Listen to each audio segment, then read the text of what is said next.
오늘도 바이크를 탔다. 내가 바이크를 타면서 좋은 점은 헬멧을 쓴다는 것이다. 헬멧을 쓰면 잘생긴 사람이든 못생긴 사람이든 다 똑같이 보여서 좋다. 그래서 나는 바이크에서 내리더라도 헬멧을 벗지 않는다.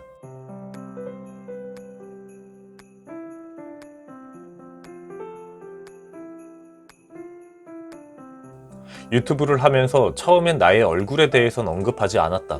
그래서 그런지 나를 알아보는 사람이 아무도 없었다. 하지만 언젠가부터 내 얼굴이 똥처럼 생겼다고 말하기 시작했고, 그래서 그런지 나를 단번에 알아보는 사람들이 점점 늘어났다. 그런데 사실 똥처럼 생기면 몇 가지 좋은 점이 있다. 일단 뭘 사러 가든 아무도 나에게 말을 걸지 않는다. 나는 내가 뭘 살 때 직원이 옆에서 설명하는 걸 별로 좋아하지 않는다. 그냥 가격을 물어봤을 때 가격만 알려주면 그걸로 내가 알아서 판단하고 구입하는 소심한 성격이기 때문이다.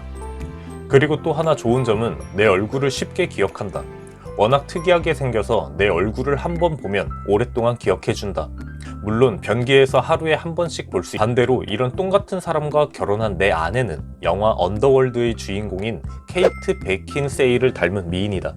그래서 처녀 시절엔 매우 인기가 많았고 많은 남자들이 줄을 섰으며 그 줄에 나도 있었고 운이 나쁘게도 내가 당첨되었다. 역시 남자는 줄을 잘 서야 한다. 그런데 갑자기 내가 우리 부부의 외모를 이야기하는 이유는 요 며칠 전 웬일로 아내가 먼저 바이크를 보러 가자고 하는 것이었다. 최근에 출시된 어떤 바이크에 꽂혔는지 유튜브로 시승기도 쭉 챙겨보고 이것저것 정보를 보더니 실물을 보고 싶다고 했다. 나도 때마침 보고 싶은 바이크가 있고 또 아내랑 같이 가면 항상 뭐라도 건져왔던 좋은 기억들 때문에 기분 좋게 수도권에 있는 어떤 바이크 매장을 방문했다. 하지만 이 기분 좋음은 매장 방문 5분 만에 사라졌다. 나는 바이크를 사러 가면서 어떤 대우를 바라거나 친절을 바라지 않는다. 그러나 이번에 간 어떤 매장은 분명 우리랑 눈이 마주쳤음에도 가볍게 무시하더니 자기 할 일을 하고 있었다. 심지어 손님이라곤 우리 부부밖에 없었고 적어도 인사는 나눌 수 있을 것 같았는데 이렇게나 무시당하니 여기서 아내 기분이 몹시 상했었다.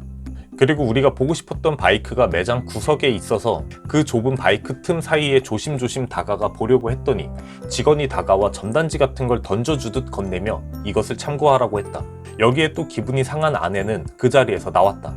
그리고 다시는 여기 오지 않겠다고 했다. 그런데 더 놀라운 건 나는 이런 대우가 익숙하다라는 점이다. 생각해보면 바이크 매장 갔을 때 어떤 친절함이나 대우를 받아본 기억이 거의 없다. 물론 똥처럼 생긴 내 얼굴 탓도 있겠지만 적어도 내 아내에게도 똑같이 대우한 건 조금 이해를 할 수가 없었다. 돌이켜보면 최근 바이크 기변을 하려고 돌아다닌 매장에서도 단 한 번도 친절함을 느껴본 적은 없었다. 왜 그럴까? 자동차 매장은 입장과 동시에 친절함이 느껴지는데 바이크 매장은 입장과 동시에 냉정함이 느껴진다. 물론 바이크 매장의 입장도 이해는 한다. 어디선가 얼핏 듣기로는 손님 10명 중 9명은 그냥 바이크가 있으니 한번 쓱 와서 시간만 때우고 나가는 경우가 많다고 한다. 그리고 정말 살 마음으로 온 사람이면 설명 없이도 구입해서 가기 때문에 굳이 손님을 응대할 필요도 없다고 했다. 하지만 아무리 그렇다고 해도 눈을 마주쳤는데 고개를 획 돌리거나 바이크 실물을 보러 왔는데 인터넷으로 볼 수 있는 사진의 전단지를 주며 귀찮다는 듯 대하면 그건 어떤 손님이든 기분이 좋을 일이 없다. 얼마 전 뉴스와 어느 글에서 본 건데 바이크를 구매하는 손님들이 점차 줄어들어 바이크 매장들이 문을 닫는다고 했다. 그런 소식을 들으면 라이더로서 참으로 안타깝고 아쉬운 현실이라고 생각은 들지만 이번과 같은 매장을 방문하고 나서는 나라도 다시는 오고 싶지 않겠다 라는 생각만 들었다. 가끔 내가 평택에 거주하는 걸 아는 시청자분들 중 평택에 추천해줄 만한 바이크샵을 물어보는 분들이 종종 계신다. 그럴 때마다 나는 딱 2군데를 추천한다. 추천 기준은 정비하는 실력이나 속이지 않는 정직함도 있겠지만 적어도 추천해주고 내가 욕을 먹지 않을 만한 친절한 센터라는 확신이 있어서 그렇다. 하지만 만일 내가 이번에 갔던 센터 근처에 살고 누군가 똑같은 질문을 했다면 나는 절대 그곳을 가지 말라고 했을 것이다.